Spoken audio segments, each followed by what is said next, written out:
el Observatorio de la Lengua Española y las Culturas Hispánicas en los Estados Unidos. Yo creo que la mayoría de ustedes ya conocen nuestras actividades y si no, las pueden conocer muy fácilmente a través de nuestros medios electrónicos, pero simplemente les recordaré que nos interesa todo lo que tiene que ver con la lengua española y la comunidad latina en los Estados Unidos, pero también nos interesa todo lo que tiene que ver con la promoción de lo hispánico y del español en la Universidad de Harvard y en todo el entorno universitario de Boston y de Massachusetts.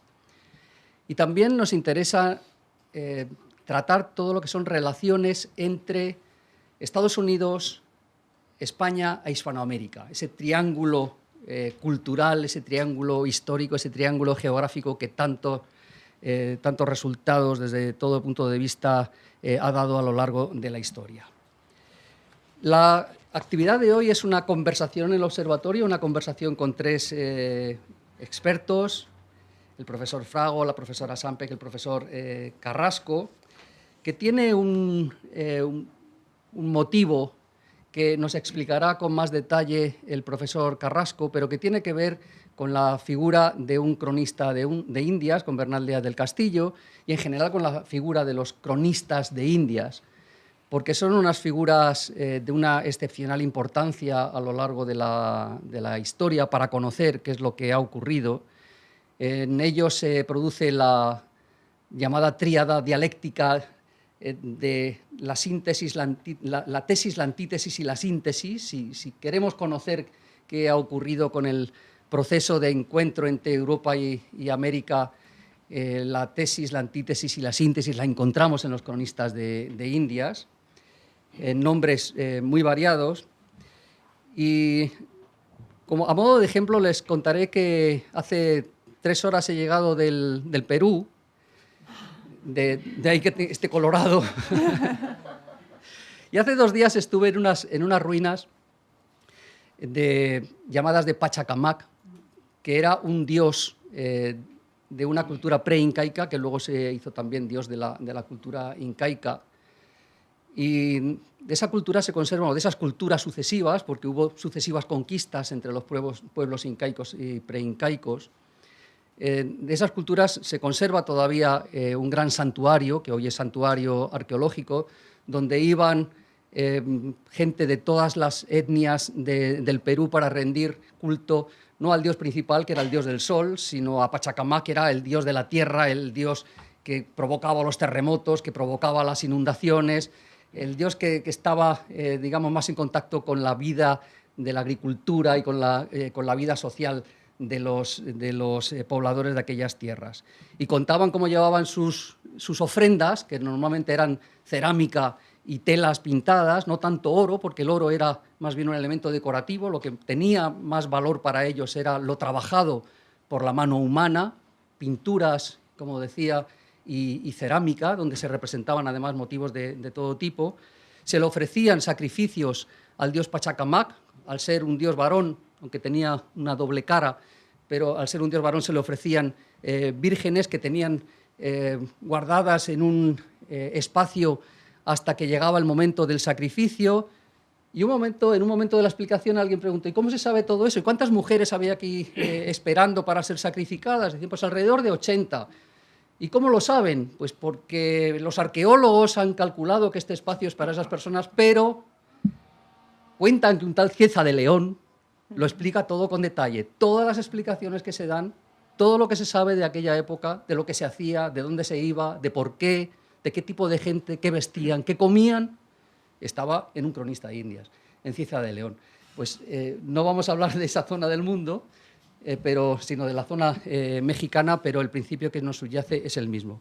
Y para ello tenemos, como digo, 3 invitados. Los voy a presentar tal y como están ahora en la mesa. El profesor Juan Antonio Frago, que es catedrático de Historia de la Lengua Española de la Universidad de Zaragoza. Él ha sido profesor de la Universidad de Zaragoza y de la Universidad de Sevilla. Es Premio Internacional de Investigación Andalucía y América de la Junta de Andalucía. Es doctor honoris causa por la Universidad de Chile y entre sus muchas obras, que son obras de referencia inexcusable para todos los que nos interesamos de una manera o de otra por la historia del español. Entre sus muchas obras, como decía, pues merece citarse su Historia de las hablas andaluzas, publicada en el año 93, su Historia del español de América, textos y contextos, el español de América en la independencia, publicada en el año 2010 con motivo de la celebración, el recuerdo de las independencias, o uno de sus últimos libros, si no es el último libro, de Don Quijote, lengua y sociedad. Professor Kathryn Sampeck.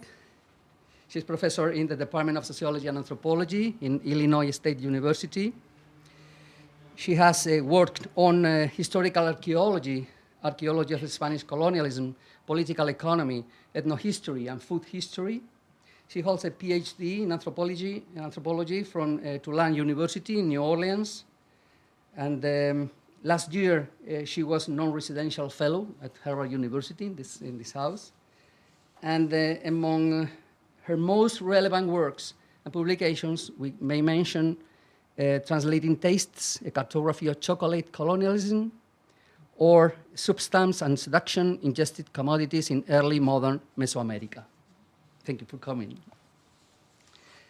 And finally, Professor Davíd Carrasco. He's professor of the study of Latin America with a joint appointment with the Department of Anthropology in the Faculty of Arts and Sciences in Harvard University.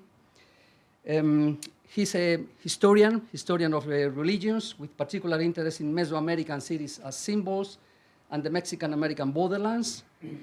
He studied with historians of religions at the University of Chicago. He is interested in the challenges of post-colonial ethnography and theory. And he worked with Mexican archaeologists, and he has carried out research on the excavations and archives associated with the sites of Teotihuacan and Mexico Tenochtitlan.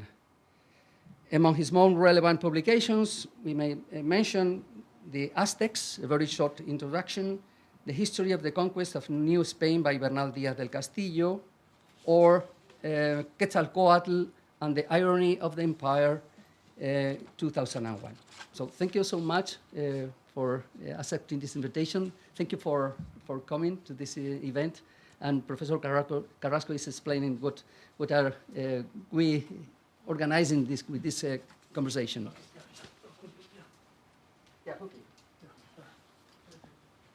No, thank you very much, Professor Moreno, for this. He said it so well, I don't really have to repeat, except to say that I'm somebody who's very sensitive to anniversaries. And 2017 is the 500th anniversary of the arrival of the first planned expedition of Spaniards into Mexico. And I think that's a very significant thing to remember and talk about and use so that people like the members of this Mesa redonda and Professor Moreno and others, we can utilize this to raise consciousness in our universities about this other origin of the Americas. 1518 is another important anniversary because it's the second expedition from Cuba. 1519 is the absolutely amazing expedition of Cortez and his group. 1520, the arrival into the Aztec capital. 1521, the war for the city. And what I've tried to do here at Harvard is raise consciousness about these fechas, to say these fechas really matter. And we should do something to raise consciousness and develop dialogues like this. And so we're so grateful for our colleague coming all the way from Spain, bringing his knowledge about language and the development of the Spanish language in the colonial situation. Also our other colleague who was here last year and has flown in from Illinois and the idea is to hear about the three voices, the three cultures who came together in Mexico.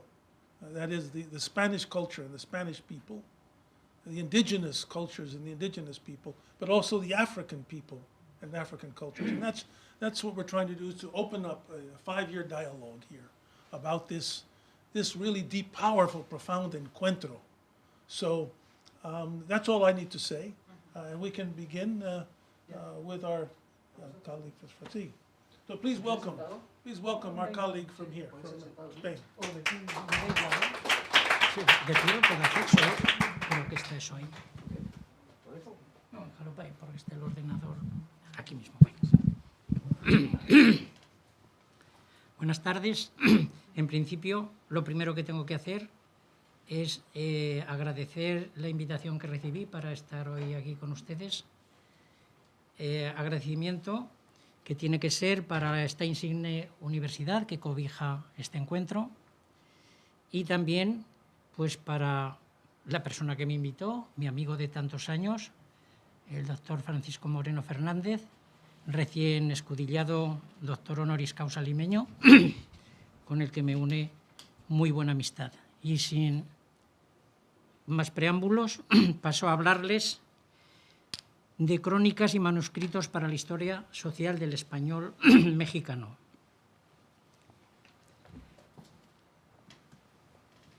Voy a hacer una parte leída para no pasarme mucho de tiempo y después otra que será exclusivamente hablada. A la conquista y primeros años de la colonización de Nueva España le presta importante espacio Gonzalo Fernández de Oviedo en su magna Historia General y Natural de las Indias, en la que asimismo dedica varios capítulos a transcribir y comentar la relación que en 1537 enviaron a la audiencia dominicana los 3 supervivientes españoles del épico peregrinaje que durante 8 años pasaron entre la Florida y la Nueva Galicia o Jalisco, del que Cabeza de Vaca haría la célebre crónica literaria de los naufragios. Fernández de Oviedo pudo leer este texto, por desgracia perdido, mientras fue gobernador de Santo Domingo, y a uno de los protagonistas de tan extraordinaria aventura atenderá la última parte de esta mi intervención. Oviedo, en no pocos pasajes de su corpus cronístico, se muestra comprensivo con el lado indígena, a pesar de su encendida querella con Fray Bartolomé de las Casas, y crítico con algunos comportamientos crueles de los españoles, sin por ello rechazar la conquista. Su detallista visión de los hechos le hace explicar la imposición de nuevos topónimos en América, una verdadera y fantástica toponimia americana, a veces con sentido del humor, y fijarse en las costumbres de los indios que conoce de primera mano o por testigos de lo que cuenta. La curiosidad intelectual que despliega en su relato la condensa con determinación científica en su sumario de la Historia Natural de las Indias, Toledo, 1526, por cuyas páginas el humanista madrileño, porque era un auténtico humanista, hace desfilar fauna, flora y particularidades de los indígenas, noticias que su portentosa memoria había retenido de la que hasta entonces había sido experiencia suya de América. Recuerda cambios alimentarios ocurridos en los primeros años de la presencia española, pues al principio, según dice, los huevos de los lagartos o caimanes llegaron a costar $1 de plata. Yo los pagué en este precio y los comí algunas veces en el año de 1514, pero después que hubo mantenimientos y ganados, se dejaron de buscar. Su originario pozo cultural lo enlaza sabiamente con la realidad ultramarina a propósito de la burla que a las mujeres se les hacía con el agua de Jagua. Si quieren en el debate les explicaré. Sáleles, dice, más lunares de los que querrían, siendo en la península el lunar rasgo de belleza femenina y motivo de un cantarcillo clásico que perviviría hasta el mexicano, ese lunar que tienes, cielito lindo, junto a la boca. La descripción que de la batea hace Oviedo es una prueba más de que esta voz no es arabismo, como el diccionario académico pretende, sin razón, sino de étimo taíno. Y la de Cihuacán, dice, es una talega luenga de empleita hecha de corteza de árboles blandas, lo señala familiarizado con el andalucismo empleita, del que Mateo Alemán haría jugoso juego completo en su Guzmán de Alfarache. Él era madrileño, la palabra es andaluza. Y si un nacido en Madrid como él habla de los ríos y esteros, tal mención asegura que esta palabra, propia de la estrecha franja costera que va de Cádiz a Ayamonte, ya se había hecho común para muchos en Indias, mientras que hasta ahora solo un poeta como Alberti pudo ponerla en sus versos y la mayoría de los españoles la desconocen aún. En América, estero estaba en toda América, con distintos, algunos sentidos próximos al de origen y otros ya bastante distintos. La trae Bernal Díaz del Castillo en su Historia verdadera de la conquista de la Nueva España, junto al canarismo médano y a dialectalismos peninsulares como apañar, laja, lama, sobrado y el portuguesismo amorriñar, sin que falten en este corpus andalucismos como chinchorro, estancia y rancho, pronto generales o muy extendidos en el español de América. En España solo lo usan marineros andaluces y canarios. El chinchorro era un barco de pesca y la red con la que se pescaba. En América, chinchorro tuvo el significado originario de barco de pesca, pero también el de la red, que en México dio lugar al redil para encerrar el ganado o incluso para designar una tropa no muy numerosa de ganado. En Colombia y Venezuela, el chinchorro es la hamaca. Gallo de papada o pavo, americanismo de primera hora, también se halla en él, igual que se encontrará en Fray Diego Durán. Y no desprecia Díaz del Castillo la nota de geografía lingüística, así cuando indica que en aquellas partes, Veracruz, a las canoas grandes llaman piraguas. Fue este autor privilegiado testigo de la conquista de Nueva España, incluso se jacta de haber estado en ella 2 veces antes que Cortés, en 1517 a las órdenes de Francisco Hernández de Córdoba y en 1518 con la armada de Juan de Grijalva. Por ello tiene muy presente el papel del traductor o lengua, y así no olvida que fueron tempranos nahuatlatos, o al menos uno de ellos conocedor del náhuatl, un Rodrigo de Castañeda y Orteguilla, que fue puesto como paje de Moctezuma, ni el papel de Jerónimo de Aguilar junto a doña Marina la Malinche, aparecido el ecijano, el que estaba en Cozumel, aparecido en Cozumel ante los de Cortés, después de 8 años entre indios gritando en español más mal mascado y peor pronunciado, Dios y Santa María y Sevilla. Caso similar al que del sevillano Juan Ortiz refiere el Inca Garcilaso de la Vega en su conquista de la Florida, quien, habiendo vivido 10 años con los indios, se identificó a los soldados de Hernando de Soto a grandes voces diciendo «Jibilla, Jibilla», por decir «Sevilla, Sevilla», pues no acertaba a hablar castellano. La modalidad andaluza no escapó a la atención de Díaz del Castillo, que del capitán Luis Marín advierte, era natural de Sanlúcar, ceceaba un poco como sevillano. También se nota en su texto la cuestión racial. Pasó otro buen soldado y el más rico de todos los que pasamos con Cortés, e trajo un navío suyo, e una yegua, e un negro, e tocinos, e mucho pan de cazabe, con el mestizaje al que colaborarían el mismo Hernán Cortés y aquel otro soldado que con él llegó y, dice el cronista, vino casado con una india muy hermosa de Bayamo. Aunque no todos los españoles serían tan prolíficos como aquel Álvaro, del que Díaz recuerda que fue hombre de la mar, natural de Palos, que decían que tuvo en Indias de la Tierra 30 hijos en obra de 3 años. Y el mestizaje no solo consistió en la mezcla de sangres, pues el mestizo tendió a arrimarse al padre español, incluso fuera de las uniones estables. Bien es verdad que no todos fueron de la alta condición social del Inca Garcilaso de la Vega o de la descendencia de Cortés, pero no está de más saber que por 1560 el clérigo Gregorio de Pesquera era protector del colegio de mestizos de San Juan de Letrán en la Ciudad de México. El dominico Andrés de Moguer llegó a México en mayo de 1538 y desde entonces mantuvo la necesidad de proteger a los indios que ante la agresividad de actitudes extremas apenas han atinado a andar cuando ya se ven entre gentes sin confianza de qué dirán y harán. Se muestra en 1559 preocupado por la variedad que nace en México y de la que pasa de España, mezcla racial y social por consiguiente que turba las costumbres, y el fraile andaluz establece una clasificación sociológica de una población marginal que, sin embargo, era más numerosa que la de los patricios españoles y criollos. Y en la pugna de su orden con la franciscana se queja el rey de que, estando los agustinos y sus correligionarios deseosos de aprender los idiomas nativos, los franciscanos, dice, tienen dominada una tierra tan grande como la mexicana con sola una lengua, habiendo menester más de 200 lenguas.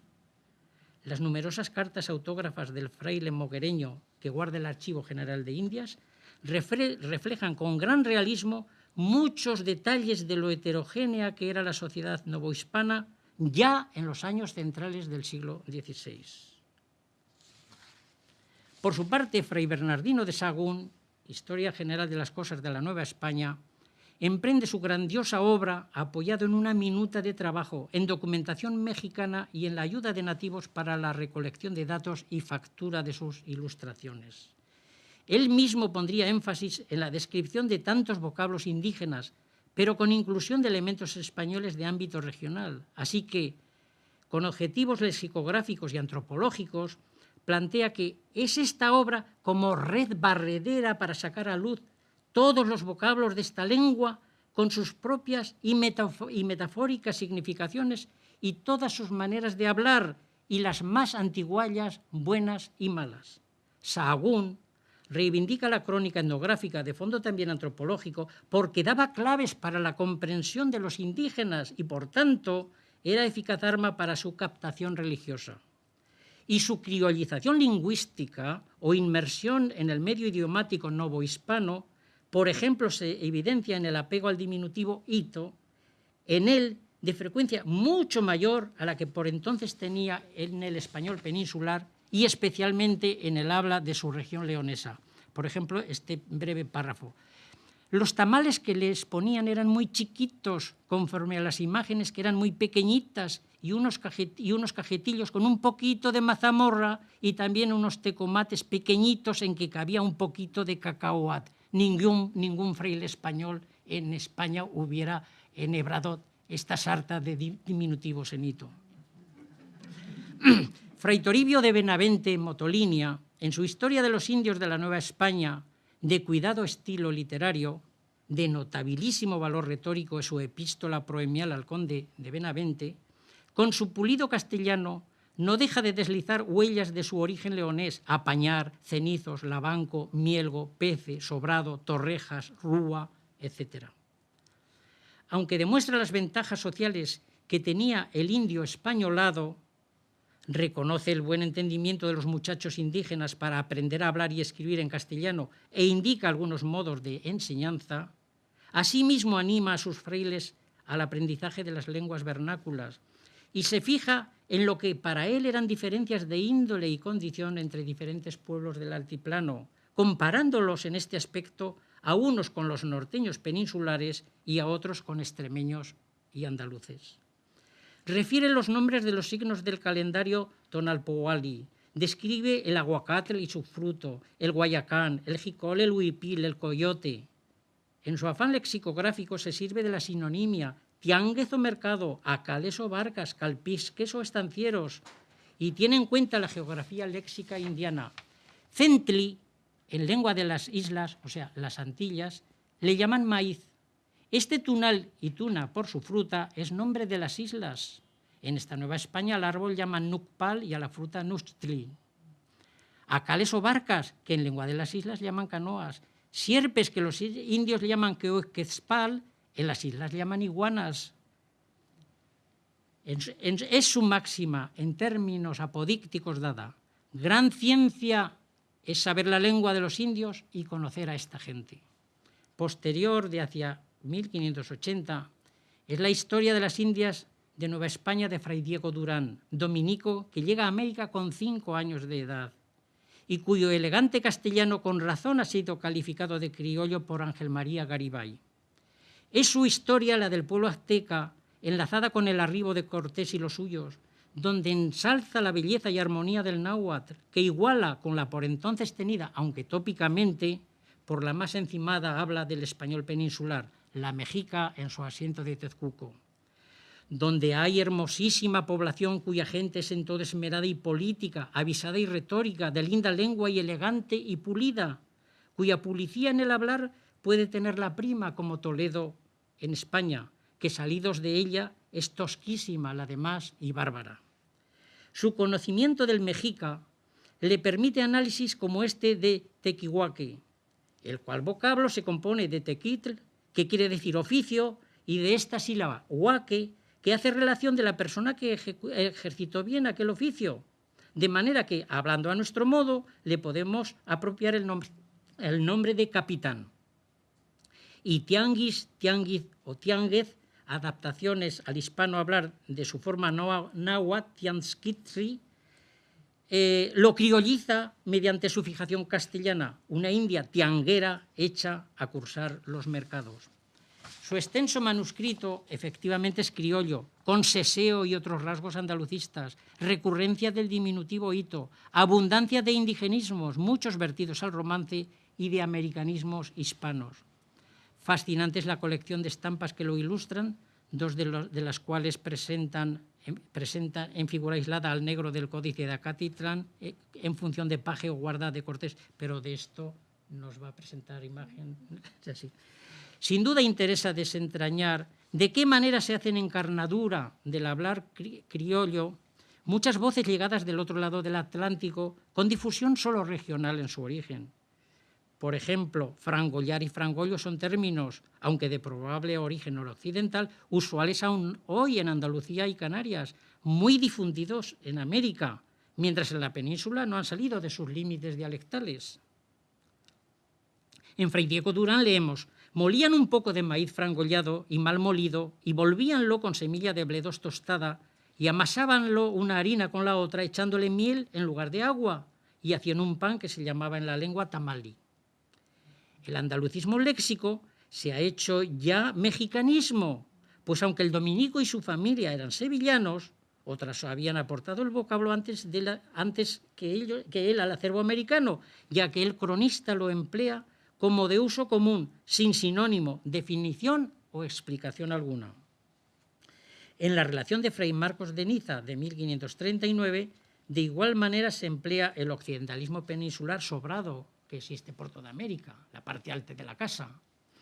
Procedente del tercio occidental de la península, ya aclimatado pues en América en fecha tan temprana. Y es ese pasaje literalmente citado, copiado por Bernal Díaz en su crónica.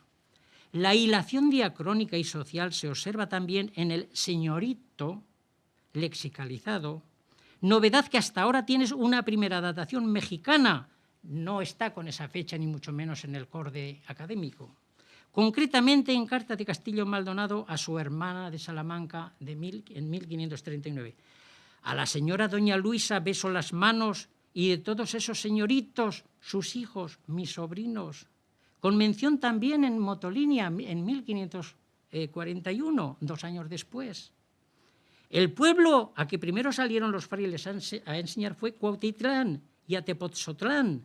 Y entre los hijos de los señores que en la casa de Dios se enseñaban, estaban los señoritos de estos dos pueblos, sobrinos o nietos de Moctezuma. Es posible que esta lexicalización se diera en tierras mexicanas. Desde luego, ahí está documentada antes que en textos peninsulares. La rapidez con que se dieron los fenómenos que configuraron el español americano es innegable, tiene sus razones de ser y en numerosos casos se manifiesta, como cuando Fray Bernardino de Sahagún nos dice que el náhuatl ya había sido arrinconado en los hablantes indígenas, pues para los españoles, que no solo eran entonces los procedentes de la península, el uso había caído del lado del taíno canoa. Y no hay más que ver qué vocablo tiene más uso en el México actual, si acal o canoa. Bernal Díaz del Castillo de alguna manera explica por qué se produjo este fenómeno de igualación de rasgos dialectales, de diferencias, porque aún hay historiadores de la lengua y lingüistas que afirman torpemente que el español del siglo de oro era un español uniforme. Eso ni en lo literario lo fue. Ni en lo literario lo fue, estaba mucho más dialectalizado que hoy día. Y en América se juntan todos los componentes dialectales regionales de la península. ¿Y qué pasa? Pues pasa en México y en otras partes de América lo que ha pasado con otras expansiones de otras lenguas fuera de su territorio, en la romanización, la latinización del Imperio Romano. No dio latines iguales en la Galia, en Hispania, que el latín del Lacio, ni muchísimo menos. Y por eso surgieron luego las distintas lenguas y dialectos neolatinos. Y esa rapidez se debió, a mi modo de ver, de alguna manera, digo, lo explica Bernal de Castillo cuando le dice, se explicarán algunos de por qué me acuerdo de los nombres de todos los que participamos en la conquista de estas tierras. Dice, éramos 550, estábamos siempre juntos, hablábamos antes de la batalla y después la comentábamos. Es decir, las poblaciones que se crearon de muy pocos habitantes, era una vivencia de conjunto que hacía que esa igualación de diferencias allí se acelerara. El caso es que en 20 años ya hay, o 20, todo lo más 30 años, yo creo que antes de 30, ya hay conciencia en los que viven en México, y eso pasará también en otras partes de América, de que aquello ya no es lo de España. Fíjense ustedes, los ejemplos se amontonan, pero voy a acabar con dos. Maceta y tiesto, voces tan comunes. En el siglo de oro, ningún español ponía maceta si no era andaluz. Es un mozarabismo andaluz. Y Cervantes, en el Rinconete y Cortadillo, cuando habla de cómo era el patio de Monipodio, había una silla de Enea, dice, y sobre ella un tiesto que en Sevilla llaman maceta de albahaca. Todavía hoy, en el norte, de donde yo soy, es casi más usual a un tiesto que maceta, aunque ya todo el mundo conoce la palabra maceta, pero no ha conseguido, digamos, un afianzamiento. El original tiesto, en la mayor parte de España, pervive ya junto con maceta, y en el sur, maceta. Y en América ya se ve, los que procedían de Andalucía, Fray Bartolomé de las Casas, por ejemplo, emplea maceta. Los que proceden de otras partes ponen tiesto. Pero aquí se impuso maceta muchísimo antes que en España. ¿Y qué diremos del alfajor? Que ya lo señala Nebrija como andalucismo, y Mateo Alemán en su Guzmán de Alfarache. Hasta hace pocos años, en la Universidad de Zaragoza, ni un solo alumno sabía qué era el alfajor. Ahora ya lo empiezan a oír, porque en Navidades se vende en los supermercados y tal. Pero es palabra extraña. ¿Y qué pasa en América? Incluso en las Filipinas. Ni un americano no sabe lo que es alfajor, aunque luego los alfajores no sean iguales en todas partes, porque en cada lugar se hizo con los productos de la tierra. Bien, y ahora voy a... ¿me paso mucho? ¿Tengo solo 4 minutos? Bueno, pues en 4 minutos. Al que he citado, Alonso del Castillo Maldonado era un hidalgo salmantino, participó en lo que intentó ser la conquista de la Florida, acabó en fracaso. Él, Cabeza de Vaca y Andrés Dorantes, que era natural de Béjar, y el negro Estebanico, que era esclavo de Dorantes, se quedan solos 2 años esclavos de los indios, 2 años, y 6 deambulando por Texas, Nuevo México, hasta que acaban llegando a Cuauhlicán, en Nueva Galicia o Jalisco. 8 años. Llega a Nuevo México y el virrey don Antonio de Mendoza lo casa con la viuda de un conquistador, Juan Ruiz de Alanís, que había recibido de Hernán Cortés la mitad del pueblo de Tehuacán en encomienda. Y bueno, eso fue una serie de pleitos, no acabó nunca. El caso es que este buen señor es, desde luego, un ejemplo, es paradigmático de lo que Enrique Krauze llama la apropiación cultural del mexicano domicilio. En todas sus peticiones a la corona dice lo primero: me quedé aquí, me casó aquí y pienso quedarme aquí. Y además es un motivo para que la corona le atienda en algunas de las demandas que hace. Escribió muchas cartas, pero se conservan 3 que yo encontré en el archivo de la Real Chancillería de Valladolid, 3 cartas autógrafas. Ya no escribe como salmantino, ya pone señoritos, pone chiquitos, solo pone acá, jamás pone un aquí. Y lo más importante, en sus cartas hay en las 3 ejemplos de seseo o ceceo gráfico que ningún otro salmantino tiene. Es decir, ya confunde la C, la S, en todas las direcciones. Es decir, yo no sé, eso no se puede afirmar, si era seseoso total o no, pero que el fenómeno ya lo había contagiado, así es. ¿Y por qué? Pues él había vivido 8 años junto a Cabeza de Vaca, que era de Jerez, y luego llega a México y lo casan con una muchacha, dice él que era muy joven y hermosa, viuda. Los conquistadores todos se casaban pues con muchachas de 14, 15 años, ¿eh? Y ellos mueren muy pronto. Y entonces luego se casan, muchas de ellas, con otros más jóvenes. Era este. Dice, aunque dice, tengo 38 años y estoy cano como un viejo de 80, y mis carnes sufridas a más no, es decir, todos los padecimientos que... Bueno, pues es ese ejemplo. Y además en él, por un lado, está al cargo de una población indígena que es tributaria suya. Por otro lado, tiene un interés enorme siempre por tener esclavos negros. En la primera carta dice, nada más entrar por Nueva Galicia, empeña parte de una herencia paterna que tenía en un pueblo de al lado de Salamanca, por la que dice que le dieron otro salmantino que vivía en México, 200 castellanos de oro, y se compra un caballo y un negro. Siempre ponen el negro detrás del caballo o de la yegua. Y en la segunda carta le pide a su cuñado, el doctor Bricio de Santisteban, que le mandase por favor a América 2 esclavos, un negro y una negra. Y en el archivo de Indias hay, que se lo podrá facilitar el doctor Moreno Fernández si quiere, digo yo, una hojita del Consejo de Indias dada en la villa de Talavera a 31 días del mes de mayo de 1541 años, que es cuando seguramente trae la crónica de Motolinia al conde de Benavente, porque Motolinia, su convento de franciscanos, ¿dónde estaba? En Tehuacán, donde él tenía la mitad de encomienda por parte de su mujer. Y esos 2 negros que había pedido que le mandaran en una carta de 1539, en este documento de 2 años después, el Consejo de Indias concede idem para Alonso del Castillo de un esclavo y una esclava negros.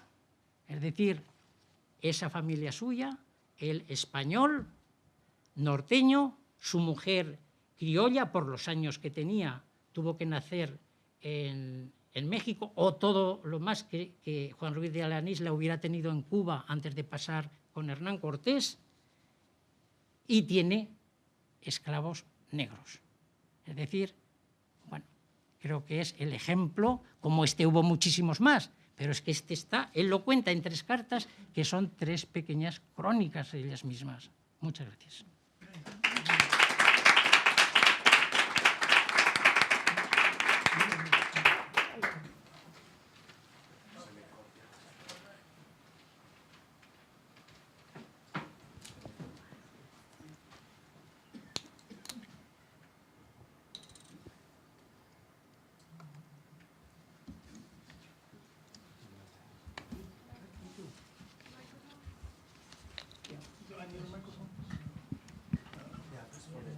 For the camera.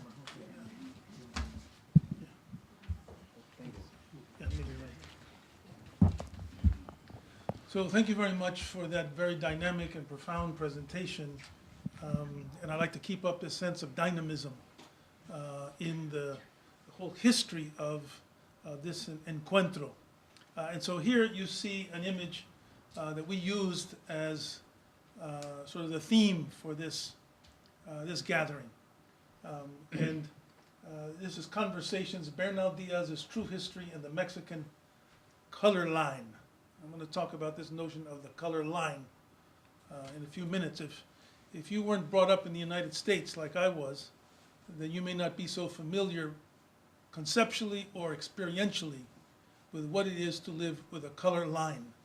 And part of the power of a gathering like this and the Mexican history is that Mexican history has a very different conception in terms of the way Mexican bodies are understood than the way in which black and white bodies are understood in this country. And that's one of the reasons we have this notion of the Mexican color line. Right? And I'm going to talk about this image from the Codex Azcatitlan, which was painted in the last part of the 16th century in Mexico in just a minute. But you'll see immediately that you have this line of people, and it's really, the arrival of Cortez's, it's Cortez's march to the capital, and you have indigenous people, you have Spaniards, and you have an African person. And we're arguing that this is really crucial to understand the Mexico of the past and the world of today, which is this kind of very powerful intermixture. My presentation is in three parts. First of all, I want to talk more about the importance of this year, 1517, and Bernal Díaz del Castillo, and the origins of this notion of the color line. Secondly, I want to use a little bit of what's called existential anthropology, and talk about what I grew up with in this country as a Mexican American, to show us that 1517 story, the colonial Mexican story, is still alive today and is going to become more important, it seems to me, in the future of the country. I talk about the difference between racism and the word discrimination, and blacks and browns. And finally, show you some images of mestizos crossing the Mexican color line. Talk a little further about La Malinche, tribute women and castas, some things you're all familiar with. The year 1517. Martin Luther, that's not really Martin Luther, that's somebody who played Martin Luther in the movies. One of the reasons that 1517 is so important to think about is that two of the world's greatest cultural and religious revolutions started in 1517. 1517 is the year that Martin Luther inaugurated what became known as the Protestant Reformation. Let me have that bottle of water. And in 1517, Martin Luther, who had been involved in a very long conflict with the Catholic Church, the Pope, cardinals, and so forth, that's the year that he went to the Wittenberg Church, began to separate himself officially from the Catholic hierarchy, and he made this dicho, "Here I stand." And this has become a kind of emblem of the Protestant attitude and the Protestant Reformation. Here I stand. I now have a direct relationship with God. I stand with God in that relationship against the Catholic Church, and I do it right here in the middle of Catholicism. What people don't realize is the very same year, the first expedition went to Mexico. And this started not just the Counter-Reformation, this started the absolute economic, racial, political, and religious transformation that became known as Latin America. So to me, 1517 is a very big year. You're going to be hearing a lot of people talk about Martin Luther, and I'm trying to say we should also talk about Cordova and what happened in Mexico. Don't just think of 1517 and the 500th anniversary as a Northern European story. It's also a Southern European story. And that's one of the reasons that I have encouraged the Observatorio to pay attention to this. And this is where you have the Mexican color line. So this is a painting from the Codex Azcatitlan, and it had about 50 of these folios, and it was divided into three parts. It was, first of all, a story of the migration of the Aztecs from Aztlan to Mexico City. Secondly, it is a story of the conquest of the Aztec kings. And thirdly, it's about the arrival of the Spaniards. And here you have one of these crucial images of the arrival of the Spaniards. And we see immediately, as I said, that you have three ethnic, racial groups who are gathering together to make Mexico what it is. What's interesting about this image is here you have Cortez and Doña Marina La Malinche. And actually, she's sort of reaching out for him. He's reaching to her. There's the idea of contact between them, which becomes not only a linguistic contact, but a sexual contact. Very important in this story of what happens in this encuentro. We have an African who's prominently pictured. It's interesting. He's the most colorful in terms of his clothes. He's quite large. You have soldiers. You have the indigenous people already working as burdens. I call it history bent over. And you have a flag that has an image of the Holy Spirit on it, showing us it's all there. Catholicism as a religion, the idea of militarism, the Spanish warrior, the female as not only a translator but as a sexual object. And what you have here is what I think is very important in this kind of gathering, and that is the beginning of the Mexican family. This is as much about Mexican families as it is about anything else, because here you have, in a sense, the origin of the Mexican family. Now, Bernal Díaz del Castillo has been listed by Francisco Rico as one of the greatest works in Spanish literature. He lists Don Quixote, the Song of the Cid, Amadís de Gaula, Celestina, and the true history of the conquest of New Spain. And I'm a historian of religions. And so as an historian of religions, I was trained at the University of Chicago to always try to ground my work in primary documents. So I've worked with archaeology in Mexico, I've worked with the codices, I've worked with Sahagún, who was mentioned here very nicely, and I've published on those. But about 10 years ago, I really wanted to know more about the Spanish approach. So I went and I began to read Bernal Díaz del Castillo, both in Spanish and English.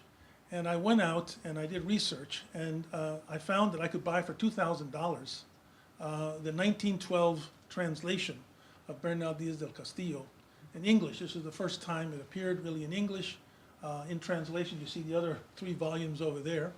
And this is, I have with me the 1912 publication by the Haklut Society, which I'm glad to show you and have you touch it as long as you're careful. And I did this because I wanted then to make for my students a much more usable abridgment of it. And I then broke it down into my own abridgment, which we use, and it's been used in many universities in this country. But I added not only maps to show the journey of the Spaniards, but also a number of interpretive essays. So I really became very interested in this Bernal Díaz del Castillo story, and I spent some time with it. And what I think it does is it narrates what I call the creation of that color line as it moves through Mesoamerica to the Aztec capital and beyond. Now, as part of my research, I went to Medina del Campo, which is the town where he was born and he grew up in. And I wanted to sort of get a sense of his town and his city. And if you go there today, you'll see this statue of Bernal Díaz del Castillo. Obviously, it's not a likeness, but it's very interesting. And when you go, there's a street that says, well, Bernal Díaz del Castillo was born here. You go down there, and there says a little placa there that says, this is where he was born. It's now an internet cafe. But there was the place where I wanted to get a sense of him. But before I go into what it is he's actually saying to us, I want to step back and tell you a little bit about my own experience with color line. Because here at Harvard, where we have students who come from Mexico, come from Spain, come from Guatemala, come from other places, I want you to tune you into the kind of racial issues that they may be dealing with. So I want to, first of all, talk a little bit about these 2 terms, racism and discrimination, because that's part of this story, the castas and so forth. Now, I grew up in Washington, D.C., and made many trips to the Mexican border as a kid. And in Washington, D.C., which was populated by many African Americans, at that time we called Negroes, what you heard was the word racism all the time. And in segregation in this country, racism was absolutely vivid. I saw different water fountains, different bathrooms. I saw black people kicked out of places. I saw white people hurl insults. I saw black people getting beaten up by white people because they had the right and the legal right to do that. And the word there that was always used was racism.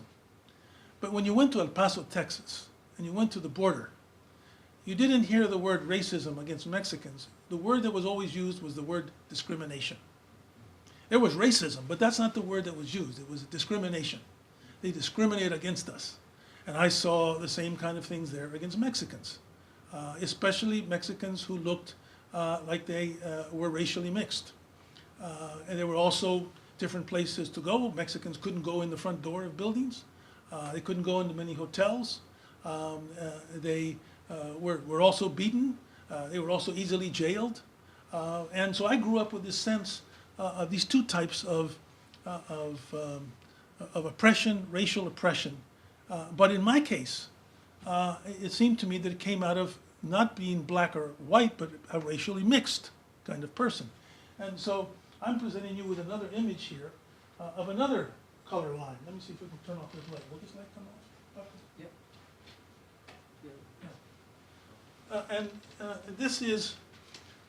This is my father's basketball team at American University. My father was the first Mexican American to be a head basketball coach at a major university in this country, and he was the first one in the nation's capital to bring white people and black people together in the same team.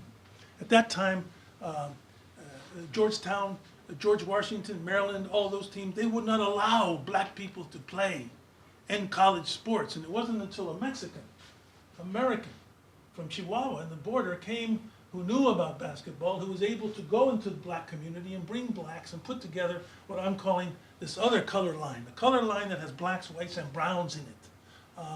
Mestizos, blacks and whites, into a kind of mestizo team, a team that's racially mixed. So this was very important to me. For those of you who don't know it, this notion of the color line, this color line thing, this is a very famous line from W. Du Bois, a great philosopher, sociologist, who in his book, The Souls of Black Folk, laid down the gauntlet in this country and said the most important problem of the 20th century is the problem of the color line. Now, what did he mean by the color line? Well, he was not naive. He knew about other colored people and so forth. But what he had to do, what he had to dedicate his life to was dealing with people who were on one side or another of this line, whether you were black or white. And when I was a kid, I was forced to kind of choose. One time I remember I went to the Civil Rights Museum in Washington, D.C., and you go into this one room. And in this room, there's two exits, and one is for colored people and one is for white people. So which one did you walk out of? I walked out of the colored one, gladly, because at that time, you see, I'd already been with my father's team, and I was comfortable with black people, and they were comfortable with me, and I knew that the problem in the United States was not just the problem of the color line, that it had to do with race mixture. And race mixture was going to be a problem in the future. And so he's talking about the color line, and we're talking here about people who cross the color line and form a society like Mexican society, which is not a society without a racial and ethnic prejudice. I'm not suggesting that at all, but it's a very different story, a different attitude about the Mexican body than you have here. Now, just to give you an idea, this is my grandparents. And you see my grandmother here, muy prieta, Carlota Carranza Carrasco from the Copper Canyon in Batopilas. And we were growing up with her, and we were always impressed with her skin. Not only was it darker, but it was beautiful. And we asked her once, how did she keep her skin so good? She said, well, she had a secret ingredient. We said, what's the secret ingredient? She says, oh, my secret ingredient is prayer, and good cosmetics, she said. And I like that idea about what you do when you have these, how Mexicans use cosmetics, I think is a part of this story. Here's my father in the middle, who played with the Chihuahua Dorados, the national Mexican team, also dark and so forth. And he raised me to be aware of this whole question of race mixture, that we were different as Mexicans. We weren't black or white. We had a different kind of racial story, and that somehow we were going to have to articulate that in the United States. Otherwise, we were going to be forced into this black-white difference. And so here's his team, this other color line. And let me just say that these men and I was only a 10-year-old at the time. Those who are still alive, I'm close to today. We became friends, and we became close as a result of this struggle. Because whenever we traveled anywhere, the Mexican coach with the blacks and the whites, it was clearly the blacks and whites who looked to the Mexican coach to teach them how to act in situations where a team like this was not accepted. And I can tell you another time about all kinds of struggles that we had, and how my father, because he had grown up on the Mexican border and understood himself to be identified with black struggles, but also wasn't black, how he led this group to survive and to thrive. And he was often invited back to Mexico to train Mexican coaches in preparation for the Olympic Games. Here you see him with Mexican coaches, one coach from each of the states in Mexico. this border man was able to do this kind of thing. Mestizos crossing the color line. So here you have this really interesting image, not only here, but this is a picture called Three Sisters in Mexico. These are three sisters in Mexico from a study of Africans in Mexico. I like it because it kind of shows the story that comes out of when the Spanish dynamism comes in touch with the African slaves and also African culture and also indigenous people to develop what is really mestizaje. Mestizaje didn't originally mean Spaniards and Indians. It meant mixtures. That's what the word meant. It meant mixture. It comes to mean that. And I want to talk about Carlos Fuentes' critique. Carlos Fuentes, in his book, The Buried Mirror, as a Mexican, he's critical of certain Spanish historical attitudes. He says, culturally independent Spanish America turned its back on both its Indian and black heritages, judging them to be barbarous, and was dramatically divided about its Spanish tradition. He goes on to say that the art of Orozco makes perfectly clear what we're going to hear in a few minutes, that few cultures in the world possess such continuity as those of Indio, Afro, Ibero-America. So this is something that we should talk about. So we know that very soon after the Spaniards arrive, what do they discover? They discover that there's other Spaniards already there. They heard they're Castile, and these two Spaniards who are shipwrecked, you all know this story. One of them, Aguilar, shows up. The Spaniards can't even recognize him because he's been there 10 years and he's now sort of a Mayan slave. But the other one is Guerrero, and Guerrero says, when he's insisted by Cortez, you better return, Guerrero says, I'm not returning to the Spaniards. Let me see, there's a slide missing. And what he says is, Guerrero sends a message back and he says to Cortez, look, I'm married to a Maya woman. I've got 3 children. They're beautiful children. I love these children. I love my wife, and the Spaniards were not going to accept me. The fact that I already am creating a kind of a mestizaje. And I've got all these tattoos, and I'm not going to come back. So you tell Cortez and his boys that I'm not a Spaniard anymore.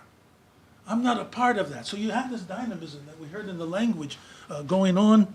And of course, the most important step, of course, is Doña Marina, where a little bit further up the coast, as we heard, Cortez finds a young woman who's not only beautiful but speaks 2 indigenous languages. She becomes not only his translator, but again, I want you to notice how close they are.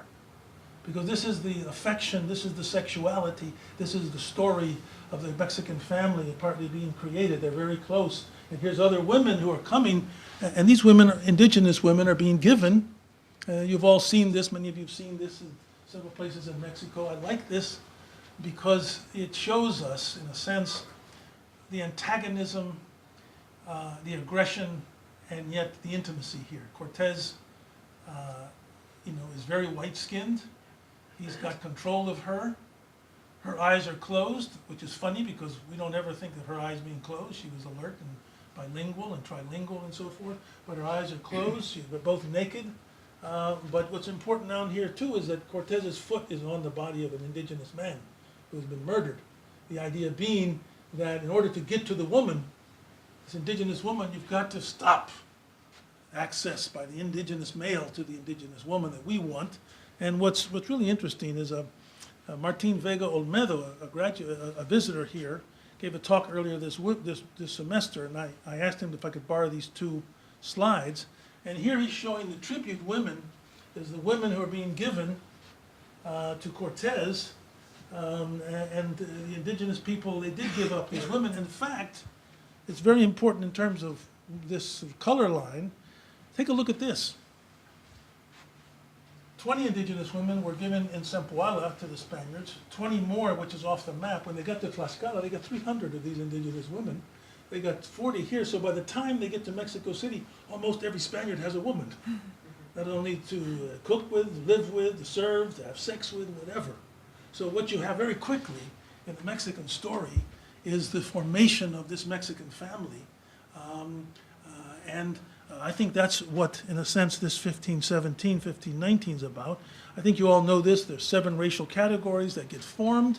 You've all seen this, right? There's the Peninsular Spaniards are above the Criollos, who are above the Castizos, who are above the Moriscos, who are above the Mestizos, who are above the Mulattos, who are above the Indians and the blacks. And these categories change, and sometimes they move up. But what's important here is, on the one hand, there was pressure to whiten yourself. As a matter of fact, in some parts of the colonial period in Mexico, a person could actually buy whiteness. You could purchase whiteness from the crown. You could actually buy whiteness. That is, your own identity. Your children would be considered not mulattos or not mestizos if you had the means to do that. So there's this attempt to move up, but there's also the Spanish-American culture adapting to this sexual, intimate world with these kind of categories. You know, the Costas Paintings. Sometimes things aren't so nice. Carlos Sigüenza Góngora writes, hey man, you want to know what Mexico is right now? It's a common rabble, so very common, composed of Indians and blacks, both locally born and from Africa, of different nations in Africa. Chinos, mulattos, moriscos, mestizos, zambaicos, lobos, and even Spaniards who are the worst among such a vile mob. Oh boy, those poor Spaniards are getting it there. You know, and so you have this kind. You see, there's no color line here. See, what I'm trying to say is that when you deal in a place like Harvard, where you have such a powerful African American studies program, they're still on the color line, and there's still a pressure to identify yourself as black or white. I saw an article in the New Yorker this week, and it was about this whole over-incarceration of people in this country. And the article's written by a wonderful journalist, but he only talks about the white prisoners and the black prisoners, because that's the category that's still come down to us. He doesn't talk about the brown ones or the Latino ones. It's all about the blacks and the whites. Now, I think it's important to talk about the blacks and the whites. But I'm saying that with this immigration, with who we are, and with having the Observatorio here and other things, this is the story that also has to be told, if not for no other reason, just to get at the truth. And you know some of the categories. Here's the Spaniard and the indigenous person with a mestizo child, but the Indian is a servant. I gotta say, my man here, he's pretty white. He's super white. He's the whitest Spaniard I've ever seen, actually. So yeah, they really made it that way. And then you have examples over here where you have the español and the mulata makes a morisca. So you know what this is. These are the Costas paintings. And I'm sure I don't have to describe these for you. These were paintings of families. This is the Mexican family, the variation of the Mexican family. That's what the Costas paintings were. And there was over 100 sets of these paintings that were done. And Ilona Katsu, who's the expert on this, she says they portray the racial mixing of Amerindians, Spaniards, and Africans. Always family groups. There's 2 racially different parents. Now think about that. In every one of these, the parents are different ethnicities, different races. I mean, they're dealing with that. And then the child is something new. And the child is new. So you have, in a sense, 3 racial categories in every family. Now, think about what that would do to Mexican psychology. What does that do to psychology of Mexican history, where as time goes on, there are more and more mestizos, mulattos, moriscos? What does that do to us? And have we done enough? And one of the things it does, which I know, Katie's going to talk about, is it's all about hierarchy. It's about hierarchy, social hierarchy. Mexico, before the Spaniards came, was already all about hierarchy, because the Aztec and the Maya world, they were super hierarchical. The Spaniards come, and they got super hierarchy. So that's another thing that we Mexican Americans and Mexicans have to deal with, the hierarchy in our heads and in our bodies. And here you see something that's a good segue here, where the Spaniard and the negra creates a mulatto child. This is a very caring picture. They weren't all caring pictures. Here's all the funny categories where you finally get the wolf returned backwards is born. The backwards in Indian makes a hold yourself in the midair. a Spaniard and a Morisca makes an albino. How do you make an albino? So all of these categories, all this wonderful wordplay, all this lenguaje, all this kind of stuff, going on. This is what I call the Mexican creativity with the families and so forth. And then this is my last slide because we want to move on. So in the research that I was doing, I looked at a number of books about paintings in Mexico in the colonial period. And I was really attracted to this one, which was called The Miracle of the Well by Rafael Jimeno y Planes in 1809. And it's got our whole story in it. See? The story is that after Juan Diego, who's pictured here, received the 4 apparitions of the Virgin of Guadalupe, he couldn't remember where the 3rd one was. So he and the Archbishop and an entourage go out to Tepeyac. And when they get there, the Virgin causes this well to spring up at the spot. It looks like milk, actually. It's very interesting. The well to spring up at the spot where the apparition took place. But let's look at the crowd. Over here, you have a Spaniard on the carriage standing above. This is supposed to be a mestizo. I never saw an indigenous mestizo with that kind of musculature. It looks very European to me, but that's okay. Maybe Greek. But he's got his foot on an African. Here it is. Here's the color line, but the color line is now hierarchical. You see?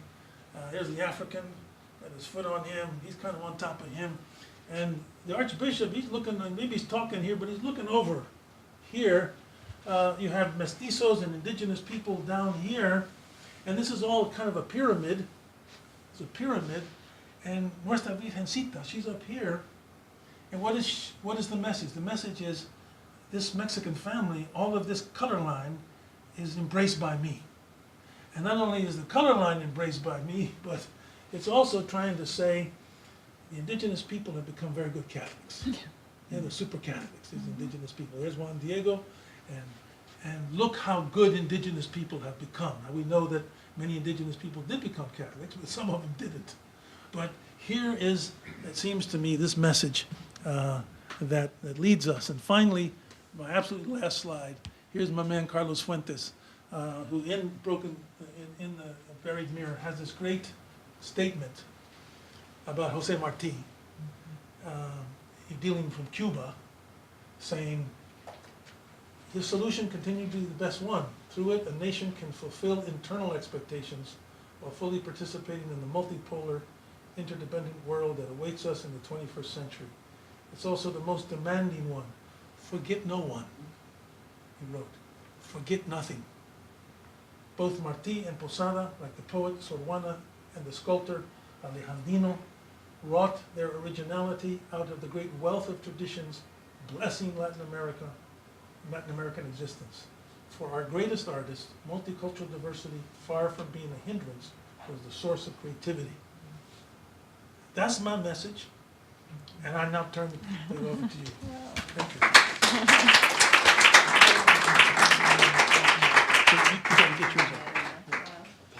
I've got a bunch of pictures. That's a hard act to follow. While we open up the presentation, and then those other 2 pages are down at the bottom. Yeah. I think when you push Okay. the cover. Okay. Yeah, I want to thank the staff of the Observatorio Cervantes for inviting me here, and I'm really honored to be part of this event. This is not my first slide either. Oh my gosh. Let's see. We went through, yeah. Let's go from the beginning. Yeah, this is number 14. Yeah, I know. I have a lot of pictures. I like pictures. Right here. Okay. Thank you.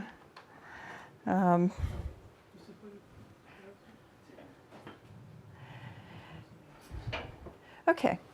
Well, when I think about 1517, like we've already heard, all sorts of things happening that year. But I face a problem, and it's one that we've already heard glimmers of already in the 2 wonderful talks. But it's the problem that entwines Africa, the Iberian Peninsula, and mainland Mexico honor and servitude, historical clamor, and historical silence. 1517 calls to mind, of course, the expedition of Francisco Hernandez de Córdoba and his precarious first landing on the Mexican mainland. And as we've already heard, before Córdoba ever started his journey, Spaniards were already there on the Mexican mainland.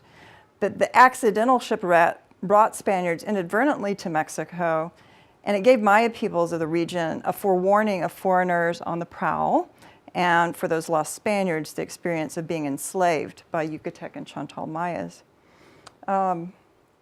The intentional voyage of Mexico a few years later was also connected to slavery.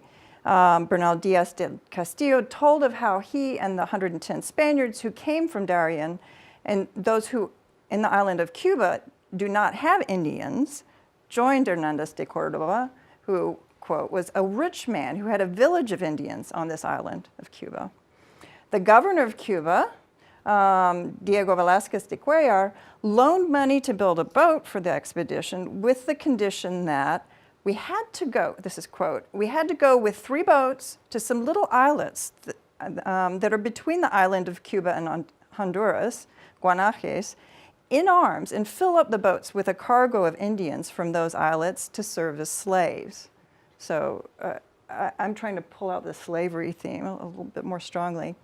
Bernal reported, quote, we responded to him that what he said was not a command of God nor king to make free men into slaves.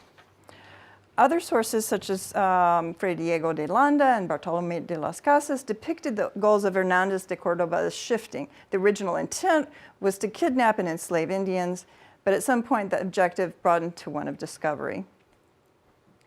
They eventually reached the tip of the Yucatan Peninsula. Bernal described, quote, this land was as yet undiscovered. From the ships, and here it's really like this logical inconsistency. It's undiscovered. From the ships, we could see a large town. It's like they're not people. Which appeared to lie 6 miles back from the coast. And as we had never seen one as large in Cuba or Hispaniola, we named it the Great Cairo, Gran Cairo. And I'm going to show you a couple of slides because this is an archaeological fascination of mine. It's a place I want to work. So the tip is here at Ecab. This is the first mainland landing right there. If we zoom in a little bit, you get a better sense of a chain of islands, and they were coming into this region. And then I wanted to show you the Spanish center that they very quickly constructed in this area. And this is what it looks like today.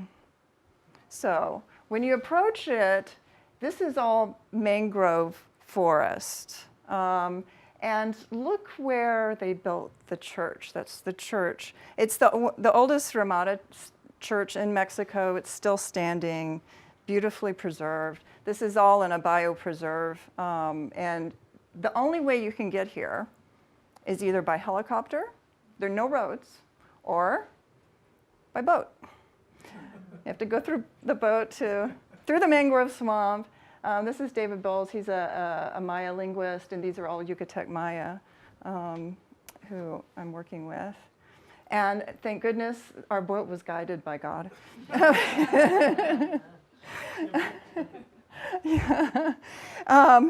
And this, I'm just going to show you just a little bit. I'm sorry if it may spin too long, but this is how it looks today. It's this well preserved. This is part of the church. And you know what? I think I'm going to have to escape out of this to go to that page. I can show you Casa Curalish, the second one. There it is. Okay. This is the church. And there are a couple of other archaeologists doing some work, and they've done LiDAR imaging. This is a 3D imagery of what recording the structure of the church and sort of a fly around. And this is going down the stairs and what you see out the side of the building. And very quickly, I'll show you the Casa Cural. So again, this is 3D imaging of the way the buildings appear today. And it's a little slow. So I'm gonna stop this, but you can fly through it, basically. So back to...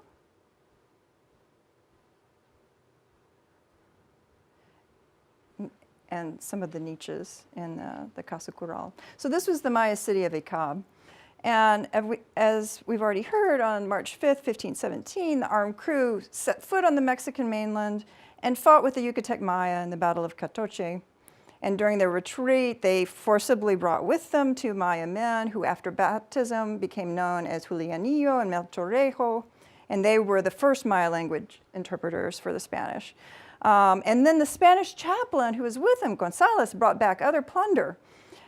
He had the first view of Maya temples and took with him pieces, quote, half of gold, the rest copper. A large, industrious population that built temples filled with gold. Just what the bored Spaniards hoped for. So wounded in a later battle, Hernandez de Cordoba died a few days after returning to Cuba. So, now I return to my problem, and really I never left it. The problem of this narrative is that it is silent about a persistent, pervasive, and crucial membership in this encounter and shaper of the course of colonial ventures in Mexico, Africans and African Creoles, people of African descent born in Spain. I think of it as a case of hidden in plain sight. In some instances, the presence and contributions of Africans and Afro-descendants were so commonplace as to be unremarkable. In other situations, Afro-descendant actors deployed particular frames of reference, especially as meritorious Spanish citizens. So they're not calling themselves Africans, they're saying, I'm Spanish. And that's it's not necessarily buying whiteness, it's just buying Spanishness. Bernal Díaz is a prime example, so I wanted to talk about this, what I think of as an ambiguous silence. In his detailed accounts of all these expeditions, Hernandez de Cordoba, Juan de Grijalva, Hernando Cortez, he was on all of those, of course. How many times did he refer to Africans or African Creoles? Once. To refer to the wealth of a person on the Cortez expedition we've already heard of, Juan Cedeño, who, again, passed for the, this is quote, passed for the richest soldier on the fleet, for he came in his own ship with a good mare, we've heard about, and a negro, and a store of cassava bread, we heard about those, and salt pork. And at that, the horses and negros were worth their weight in gold.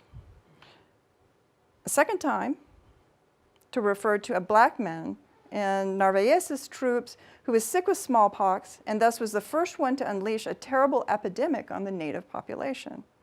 Many chroniclers refer to the event, and Lopez de Gomara gave his name, Francisco Eguía.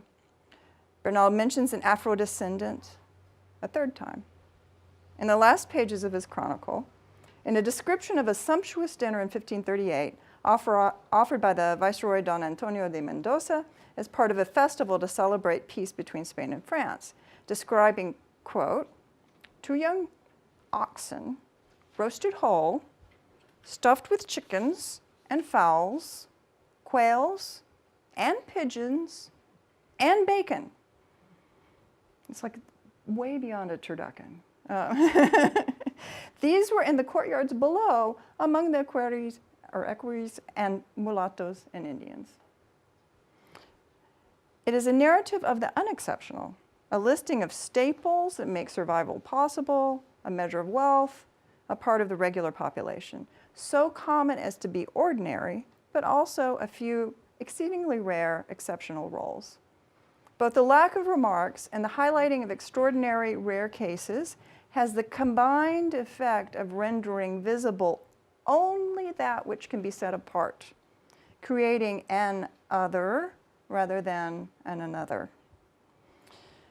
But it's possible to see above and beyond chroniclers' silence about or backgrounding of Afro-descendants in a few ways. First, we can consider just how common Africans and African Creoles were in Spain in the late 15th and early 16th century. The dynamics of Muslim conquest of the Iberian Peninsula beginning in the early 8th century and the subsequent Reconquista by Christian kings that purged Moors from Portugal, completed in 1250, and later in Spain in 1492, brought Iberians and Africans from different regions into interactions in a number of ways, including capturing through warfare and enslavement. Moors did not leave Portugal entirely. As early as 1258, Moorish traders offered enslaved sub-Saharan Africans at fairs in Guimarães. By the reign of Henry III of Castile from 1390 to 1406, a trade network grew involving purchases of slaves by Barcelona Christians and in Cadiz of enslaved blacks supplied by Barbary Coast Muslims. The 15th century established dynamics of Portuguese control, a rhetoric of enslavement to Christianize, and increasing preference for sub-Saharans. Portuguese traders regularly supplied Spanish port towns, a monopoly secured by the Treaty of Alcazovas in 1479, and then which gives Portugal uncontested control over Africa, and then the Treaty of Tordesillas in 1494. Where Spain renounced its right to seek African holdings. Portuguese slave commerce increasingly emphasized sub-Saharan peoples, yet the semantic, political, and social implications of blackness, ethnicity, and enslavement were not consistent.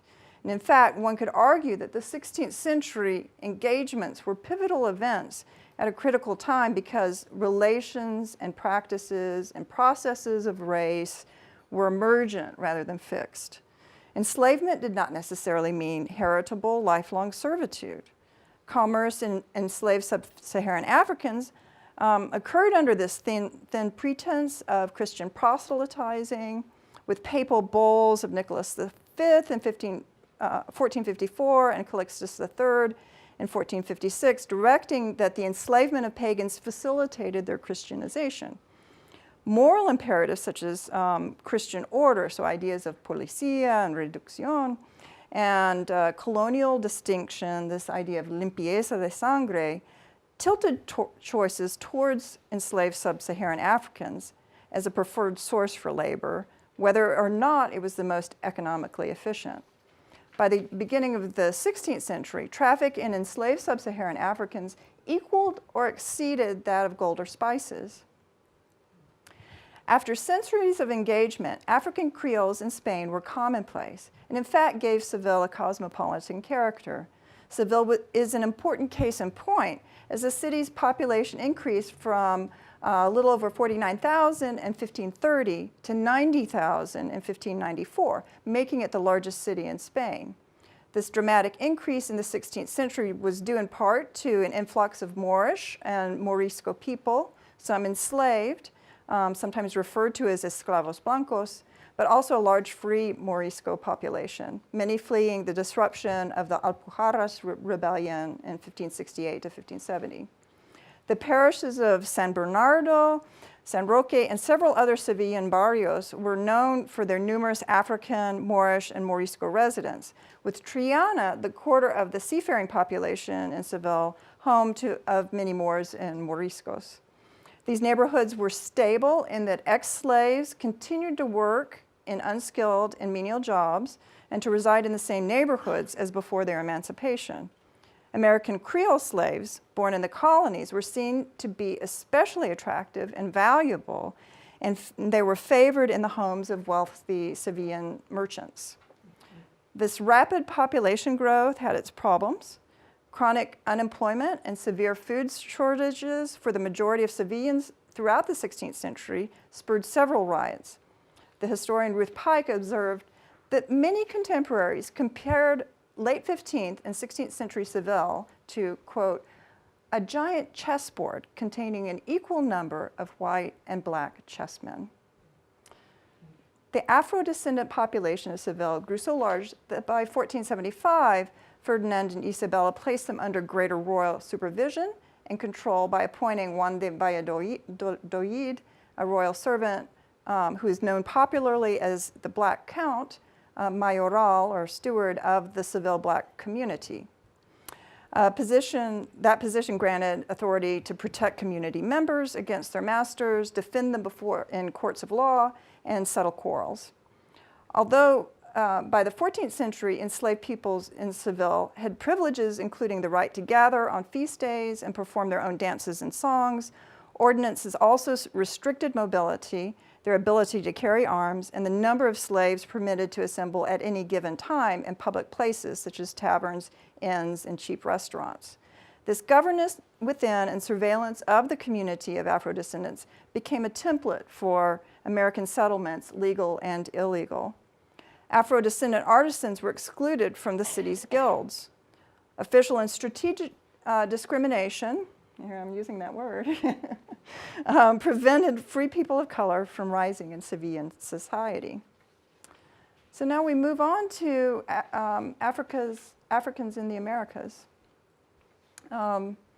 African Creoles were part of the first encounters in the Americas. Prominent crew members in Columbus's first voyage were well-connected, highly regarded sailors of African descent from the town of Moguer in Andalusia. The owner and master of the Niña, Juan Niño, his brother, Pedro Alonso Niño, who piloted the Niña, and another crew member, their brother, Francisco Niño. Despite this start in a prominent role and elevated social status, the African presence in the Americas during the following 5 centuries grew at exponential rates, but largely in the form of coerced labor. The Crown hoped to shape the social world by controlling immigration to the American colonies. Although Isabella banned the shipment of Ladinos, so Hispanized Christian Africans, to Hispaniola in 1502, that same year, a Sevillan merchant, Juan de Cordova, sent his black slave and 2 other agents to sell merchandise for him in the island. In 1509, Juan de Zafra, a black slave, was commissioned by his master, the well-known Sevillan physician, Dr. Alvarez Chanea, to sell goods in the New World. Zafra remained in America for several years, and at his death in 1515, he was still performing the duties of a commission agent for his master. Although sub-Saharan enslavement is often seen in terms of the establishment and the expansion of mining and sugar cultivation, the initial years of transatlantic trade supplied places without either extensive sugar plantations or mineral resources. The historian Peter Gerhard long ago pointed out how records of the Casa de Contratación show that a significant number of free Afro-descendants found passage on ships bound for the Americas, including Mexico, identifying themselves as Catholic subjects of a Spanish king with much the same privileges and ambitions as white Spaniards. Most of these immigrants were single men and women, but we also find instances of women and young children and family groups. Many free people of color accompanied their former masters to the New World as servants, including newly freed women who came to America as ladies' maids or in the entourage of wealthy families. In some cases, American-born Creole slaves obtained their freedom either through purchase or after the death of their owners resident in Seville. So these are ones who were in Seville, they obtained their freedom, and then these newly freed slaves, newly freed people, American Creoles, returned to their place of birth. Out of the 1,172 people listed in Bernard Grunberg's Dictionary of the Conquistadores of Mexico, only one is African, Juan Garrido. Garrido converted to Christianity, spent 7 years in Spain, then left to become one of the better traveled conquistadors, joining Juan Ponce de Leon in Puerto Rico, Florida, then Cuba, before participating in the 1519 Cortez expedition. And the license for Cortez, again, I want to emphasize the slavery. The license, his original license, was not to conquer, but to acquire knowledge, measure the land, and bring captives from there, from which they could serve on the island of Cuba. So and Hernando brought Juan Cortez, a personal slave, with him on the journey. So we've seen this image. And in my mind, you know, there's some debate about who the Afro-descendant is. And there's some things about the clothing being very, very similar to Cortez's, that I think it tilts me towards Garrido. But in this case, this is the image that was mentioned earlier. There's a much more striking difference between the figures, the way they're depicted. So this could be Juan Cortez.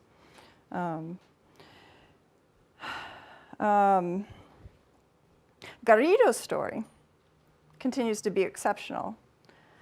The conquistador Andrés de Tapia recounted that, quote, after Mexico was taken and while Cortez was in Coyoacán, they brought him a small amount of rice, and in it were 3 grains of wheat. He ordered a free negro, un negro oro, to plant them.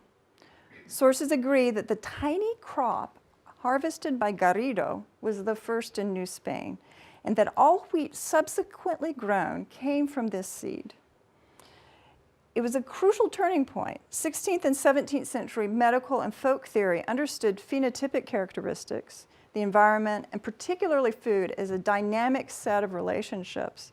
Physical features such as skin tone and mental or psychological abilities came from food and climate, environmental context, and ingestion rather than bloodline so much, generated personal qualities. So people ate not just to sustain, but to create themselves. And so wheat and wheat bread were this cornerstone of Spanish selfhood. And it's Juan Garrido's harvest that made this Spanish staple possible. Really a common sight by late 1525. By August 3rd, 1524, the Black conquistador had built a hermitage, which eventually became the Church of San Hipólito. Garrido lived next to the hermitage near the Tacuba Causeway and outside the city limits, or traza, even after he was assigned a house within the traza on the Calle de la Agua when he became a vecino on February 10th, 1525. He was the doorkeeper, the portero, of the city's cabildo from 1524 to the end of 1526. He also participated in the entrada of Cortez into Baja California in 1535, an army that had 400 Spaniards and 300 blacks. Just as with the Columbus and other expeditions, African Creoles were crucial actors in the repeated attempts by the Montejo family to conquer Yucatan. Sebastián Toral was born in the 1520s, either in West Africa or in Portugal.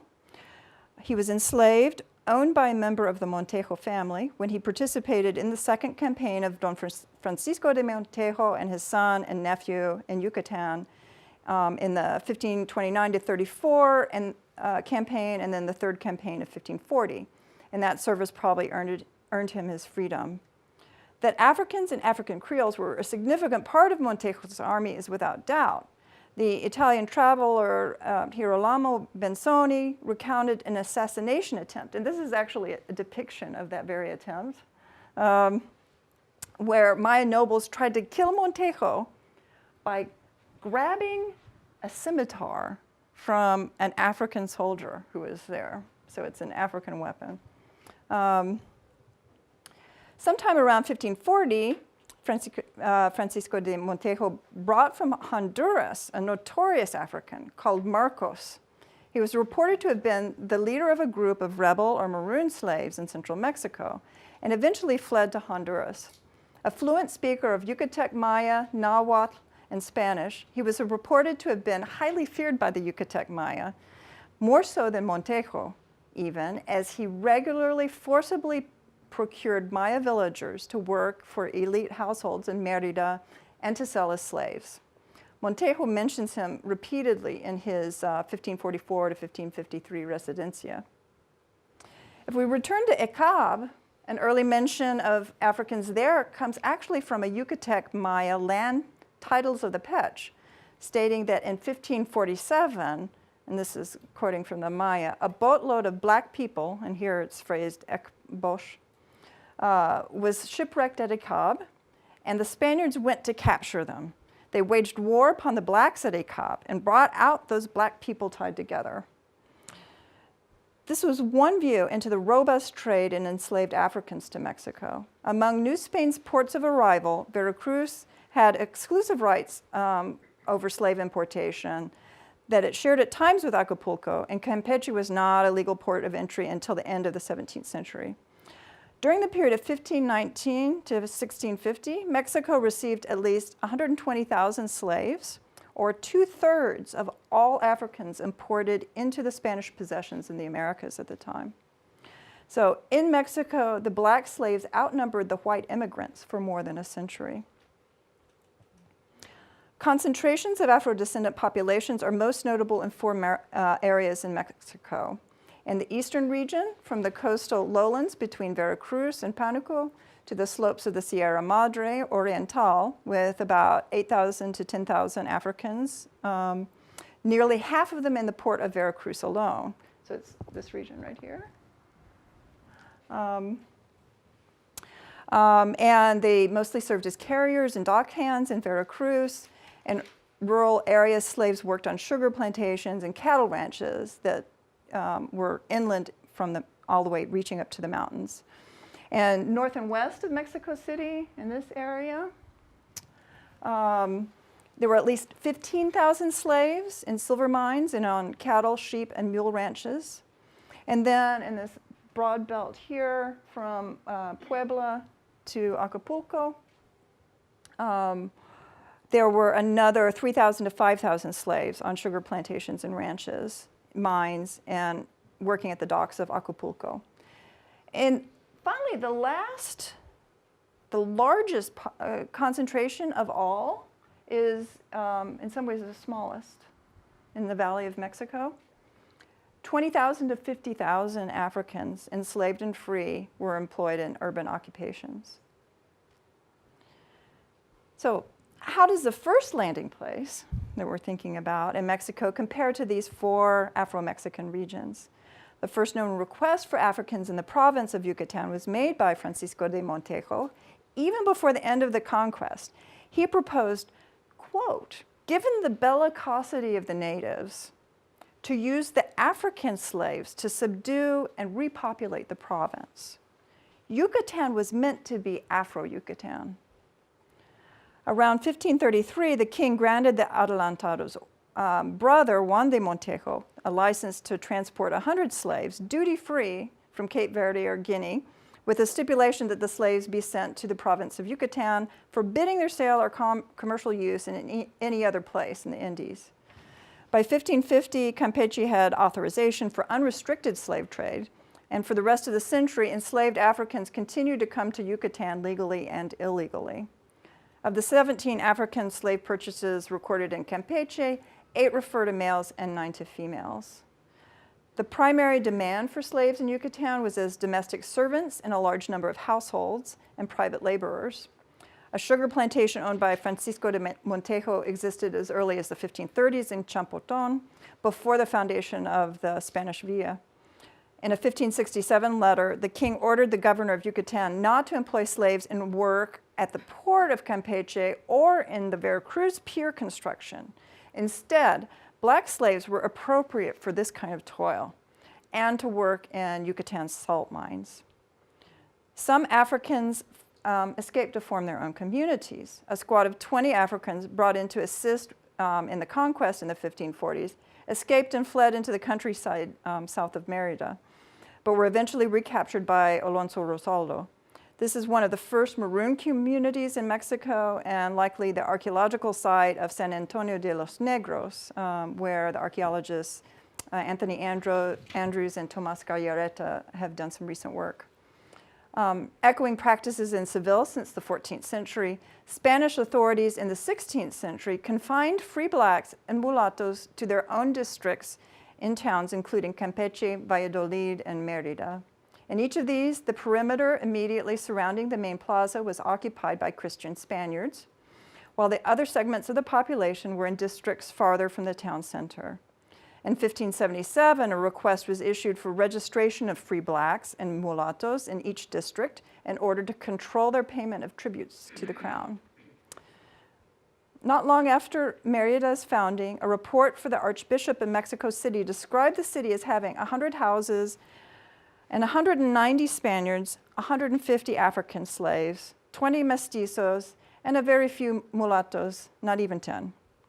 The historian Matthew Restle estimated that by 1570, the Maya population had reduced by nearly 90% to about 200,000 people, while the Spanish population of the entire colony of Yucatan may have been only about 400, with about 300 Africans and a few dozen pardos and mulattos. It must have been much like Seville at the same time period. The population was nearly as black as it was white, with the mixed descent population expanding dramatically during the century. Part of that population was Sebastián Toral, who returned to Yucatan in 1540 as a free conquistador, a resident and guard of the early colonial city of Mérida, with a house, wife, and children. His documentary trail gives a glimpse of the challenges he faced. An order in 1574, issued by Philip II, commanded free Africans to pay taxes. Toral appealed for an exemption from paying this tax, arguing that he had already served the monarchy in the province for more than 40 years, first aiding in the conquest and later serving as sentry. Royal edicts that relieved Toral and his family of tribute duties also granted him the right to carry one sword and one dagger, what in Yucatan and New Spain was what the Spaniards carry, and described him as a black man, dark in color, so negro, de color moreno. In 1580, Toral appeared in the Viceroy's office in Mexico City to request a license to carry arms. Although he had the royal edict from Spain, some officials and others accused him of not being the man in the license. Toral wanted and was granted a local license to carry his sword and dagger. He died later that year, probably after returning to Yucatan. Death also presents a chance to understand the African presence in Yucatan in the 16th century. Ecclesiastical legislation was not supposed to observe ethnic segregation, at least not in the administration of the sacraments or the assignment of burial plots. The acceptance of Africans and Afro-descendants as Christians in some cases was qualified, shown by the Crown Edict of 1515 that ordered servile blacks to be buried apart from other Christians. But the 1554 Recopilación de las Indias instructed that Africans who die far from any church are to be buried on sacred land and not as if they were non-believers. Archaeologists Vera Tiesler, Pilar Zavala, and Andrea Cusina have done a detailed study of the colonial cemetery in Campeche. In the Campeche churchyard, of the 25 individuals of African ancestry identified, approximately 15 were immigrants, some of whom had probably been born in West Africa. Males and females are equally distributed in the African cohort, and their ages range between 10 and 40 years. Based on physical and chemical analyses of the skeletons, it is clear that African individuals were buried throughout the cemetery among local inhabitants also interred there. So I think of as the family and in death, they're... Maybe 3 more minutes. Yeah, I'm almost done, believe it or not. While it is tempting to focus on the exceptional examples, I'm more intrigued by the mundane. Even exceptional examples still bring to the fore typical situations. Homes apart from the center of town, the struggle for respect and honor, the growth of families, creative entrepreneurship, and trusted essential duties. It is clear that Spanish African Creoles were crucial actors in the very beginning of colonial Mexico.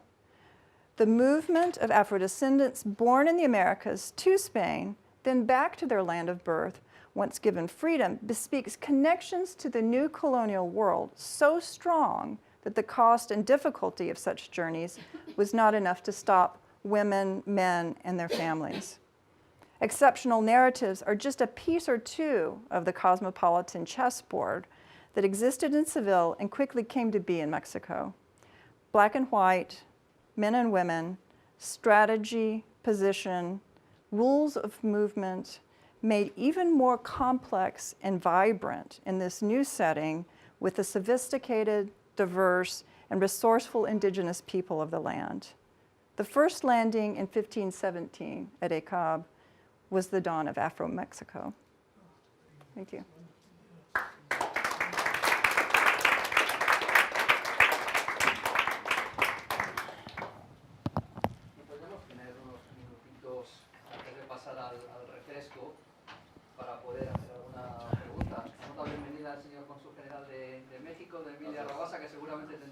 pregunta que hacer por alusiones, ¿verdad? Me ha parecido revelador y fenomenal observatorio, ¿no? Yo creo que hacía falta ya desde hace un rato investigar y penetrar más en este tema. Yo los felicito, la verdad, a los tres. I really congratulate you. I was overwhelmed by the information that you provided us about this population, of which we had very, very little knowledge. Thank you very much. Good. ¿Alguna pregunta? Duda. Comentarios, dudas, aclaraciones, Sí. críticas. Yo soy de Andalucía, por mi acento se ve rápidamente. Soy de Montilla, donde vivió el Inca casi a sus 20 años. Y mi pregunta es, porque mi acento es más cercano al español de América que al de Salamanca, Valladolid o Madrid. El que se hable con acento parecido a Andalucía es simplemente porque había más españoles que fueron a América, andaluces y extremeños, que del resto de España en los primeros años. Y durante mucho tiempo, pero en los primeros 20-30 años casi la mitad de los emigrados eran andaluces y incluso se llegó a superar ese porcentaje. Es decir, en el siglo XVI, que es el fundacional del español de América, porque a partir del XVI lo que hay ya es expansión, poblamiento de territorios que se habían conquistado, no se habían poblado, pero el español americano desde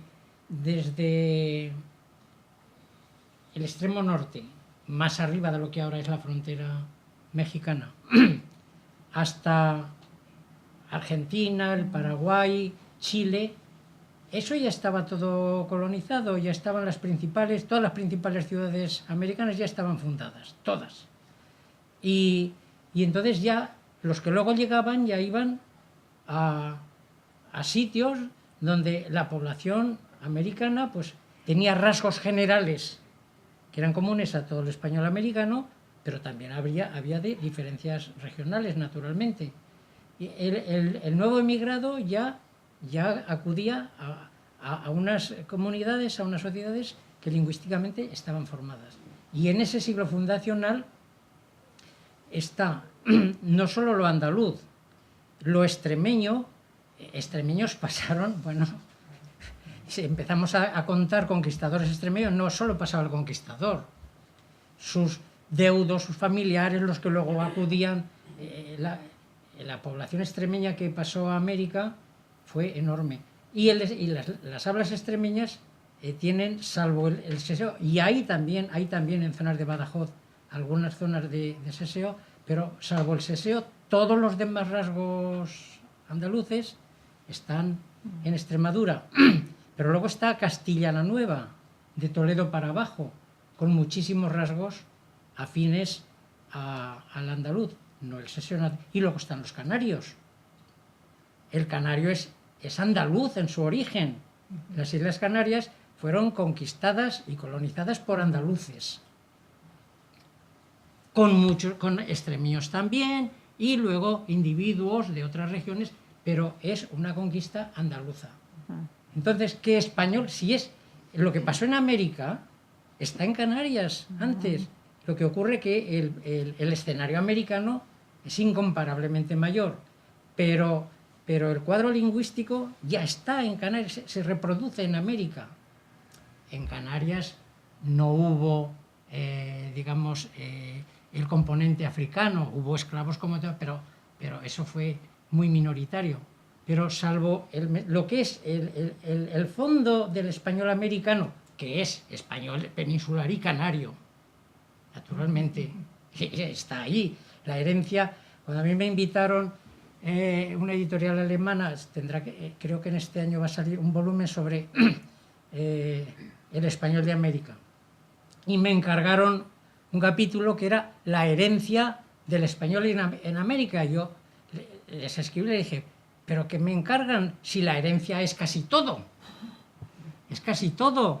Es la lengua, es el folclore. Si ese cantar mexicano del cielito lindo, ya lo dice Correas en su refranero, está el lunar en la mujer, no una mujer llena su cara de lunares, uno y cerca, era signo de belleza. Y está ese cantarcillo. Y en encuestas folclóricas que hubo en Andalucía en el siglo XIX, casi al mismo tiempo que una investigadora mexicana lo encontró en México, pues encontró la misma letra en Andalucía. ¿De dónde procede? ¿De México fue a Andalucía? Parece lógico pensar que fue ese cantar con andaluces que lo llevaron, y aparte de que en América, en Ecuador hay otro cielito lindo muy parecido, ¿no? Hay en otros sitios, aunque el más famoso es casi nacional de México, ¿no? El cielito lindo, naturalmente. Pero claro, se llevó casi todo. Luego está, naturalmente, el influjo de las lenguas indígenas sobre el español, que es muchísimo menor de lo que algunos han pensado. En el vocabulario, claro, mucho, pero en lo gramatical, las lenguas indígenas, salvo en casos muy concretos y en muy concretos territorios, no ha podido influir en lo gramatical, en la sintaxis, en las lenguas indígenas sobre el español. En lo fonético, sí, en algunos sitios, pero vamos, lo importante es que esa heterogeneidad dialectal que llegó a América no se mantuvo, no se ha mantenido en ningún sitio, sino que se fundió en un español nuevo, Y naturalmente, claro que hay que contar con esas presencias, ese mestizaje, hay que contar con él, hay que contar con la influencia africana, que no es igual en toda América, ni muchísimo menos, ni en todas las épocas, ni desde hasta la independencia. Esa presencia no ha sido igual nunca. La presencia africana en el Río de la Plata fue muchísimo menor que en el Caribe. Ahí, ¿por qué? Es donde estaban los grandes ingenios, el azúcar, luego el cacao, el café, que necesitaban en unos sitios. Pero claro, sobre esa base española hay que contar con lo que ya aquí se ha manifestado, el elemento africano y naturalmente el elemento indígena, claro que sí. ¿Hay alguna pregunta más? Tenía una curiosidad yo.